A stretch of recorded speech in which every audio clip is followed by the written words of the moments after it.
Olá! Hoje a gente vai mergulhar de cabeça num campo que é fascinante e super complexo: a psiquiatria. Basicamente, é a especialidade da medicina que se dedica a entender a mente humana, sabe? Desde o que a gente pensa até como a gente demonstra isso para o mundo.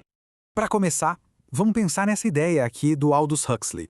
Ele diz uma coisa muito interessante, que o nosso cérebro não cria a realidade, ele a filtra. De um universo de informações, o cérebro seleciona só o que é útil para a nossa sobrevivência. E para a gente conseguir se comunicar e dar sentido a essa fatia da realidade, a gente criou a linguagem.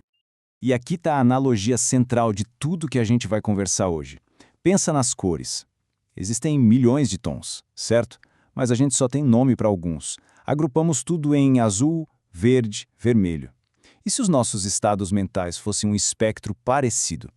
Os sistemas de classificação seriam como os nomes das cores, categorias úteis, claro, mas que acabam simplificando uma realidade que é muito, muito mais vasta. Pois é. Essa necessidade de colocar as coisas em caixinhas nos leva direto para o desafio principal da psiquiatria. Como é que se coloca a ordem e se cria uma linguagem comum para esse universo infinito que é o pensamento e a emoção humana?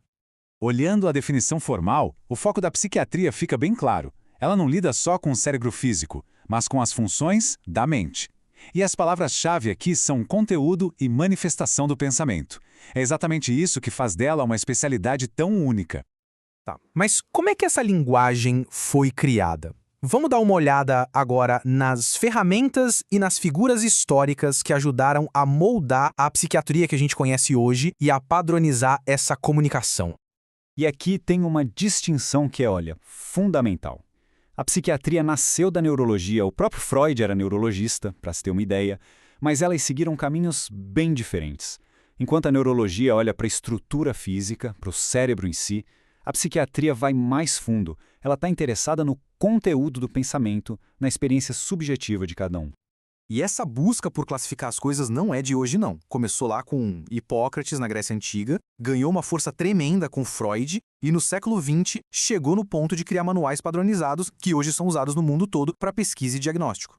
Hoje em dia, os dois principais sistemas são o CID, da Organização Mundial da Saúde, e o DSM, da Associação Americana de Psiquiatria. O interessante é que eles foram desenvolvidos meio que em conjunto, justamente para criar uma linguagem universal, um consenso sobre como nomear e entender os transtornos mentais. E uma das evoluções mais importantes foi, sem dúvida, a mudança na terminologia. A palavra transtorno foi escolhida para substituir termos pesados como loucura ou doença. Qual era a intenção? Reduzir o estigma. É descrever uma condição que atrapalha o funcionamento e não algo que define a pessoa por inteiro. Faz toda a diferença, né? Só que, e aqui tem um grande só que, é importantíssimo entender que esses manuais não são um espelho perfeito da realidade. Eles são, no fim das contas, construções humanas. E por isso eles carregam suposições e têm consequências bem reais no mundo. Algumas das críticas mais fortes apontam para uma visão de mundo bem específica que muitos chamam de americana, que acaba moldando as categorias. Também existe, claro, a influência inegável de interesses econômicos, especialmente da indústria farmacêutica. E, por fim, uma tendência a uma visão mais materialista, que às vezes deixa de lado a complexidade do ser humano como um todo. Bom, vamos sair um pouco da teoria e ir para a prática. Como é que esse mapa da mente funciona no dia a dia? Vamos ver alguns exemplos de como as principais categorias de transtornos são definidas. Começando pelos transtornos cognitivos, a diferença entre delírio e demência é um ótimo exemplo de como isso funciona. O ponto-chave aqui é o estado de consciência. No delírio, a consciência está alterada, o início é rápido e o curso fica variando. Já na demência, a consciência está preservada e o início é lento, gradual. Agora, a esquizofrenia. Ela é muitas vezes descrita como a psicose por excelência e representa um dos maiores desafios para a medicina. A principal característica é uma quebra, uma ruptura profunda na forma como a pessoa pensa, sente e percebe a realidade. E um detalhe importante é que mesmo nos períodos de melhora, a recuperação geralmente é incompleta. E aqui a gente vê bem como o sistema funciona na prática. Para um diagnóstico de esquizofrenia, são necessários apenas 2 desses 5 sintomas.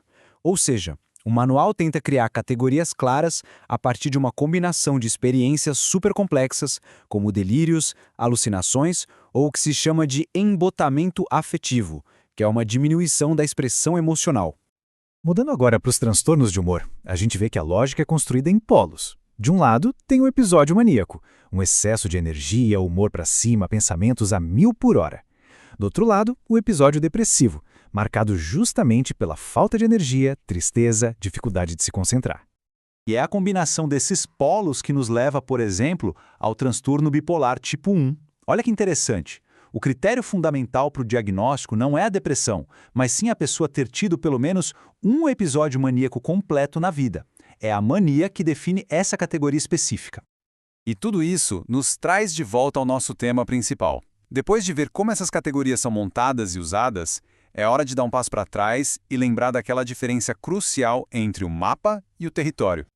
Então, a pergunta que fica no ar é: será que esses rótulos, esses nomes que a gente criou para se guiar, realmente dão conta da realidade inteira da experiência humana? Ou será que, como Huxley alertou lá no começo, a gente corre o risco de confundir as nossas palavras, os nossos conceitos com a própria realidade?